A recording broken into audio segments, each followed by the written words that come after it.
makes this game truly next-gen has been the focus that we're doing on movement. What we found is that it's Drake's imperfections that make him believable. It's him stumbling, it's him not perfectly landing correctly every time. And so one of the things that we wanted to do with him is make him a kind of an everyman put into an extraordinary situation. PlayStation 3 is like, allowing us to do these amazing things runtime. We're hitting over, easily over 30 frames a second in some complex environments that have all this wind gusting around, and it can be this nice little breeze, and we can then push through an actual gust that churns it up a little bit and then it settles back down. To achieve cinematic quality, we looked at a lot of foams and the kind of things they were doing. One of the things in foam that we weren't able to do on the PS2 that we're able to do on the PS3 now is they have complex shaders and complex rendering techniques. That allows us to create multiple layers of textures that we can pipe into a shader that gives us complex skin. The PlayStation 3 really opened up the floodgates for us to achieve the goals that we wanted to with the animation. We need much more CPU power than we've ever had before.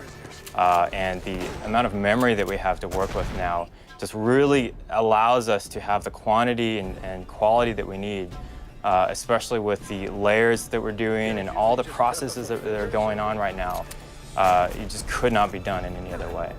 The RSX chip is the graphics chip, and without that sucker, you couldn't do any of this stuff. PlayStation 2 was extremely powerful for pushing a lot of polygons.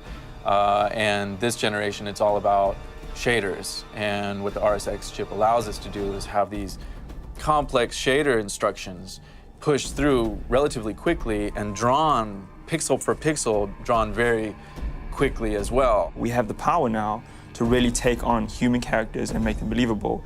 This is something that, was an incredibly overwhelming task, but we really took on head first. The PS3 was able to allow us to create subtleties that we wouldn't be able to do previously. Skin detail, pore detail, have anatomically correct body structures, elaborate facial expressions. These are all things that the power of the PS3 has really allowed us to actually create. One of the things that makes Drake so lifelike is the sheer volume of animations that we're doing on this game. We're doing about 10 times more than we've ever done in the past, which is huge. It's a huge step, 10 times the amount of animation.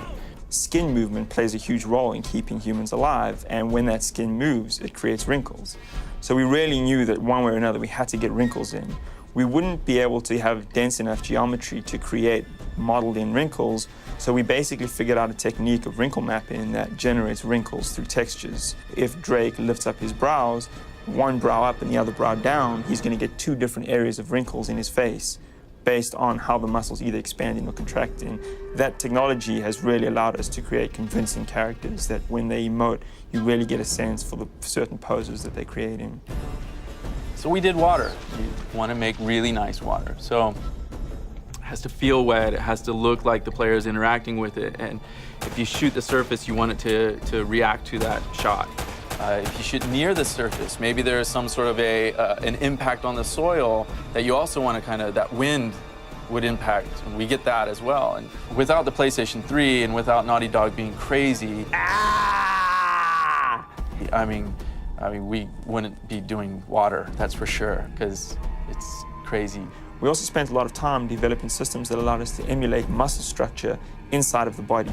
So when the character actually flexes his arm, there's a bicep bulge. When he moves around, his chest actually has volume and form to it. So we created underlying joint structures that actually emulated muscles, and now when Drake moves around, he has a solid mass, a solid form, and he really feels like a believable character that's there and it's tangible. A lot of the ways that we're able to tell the story is through the environment and through the other characters in the scene.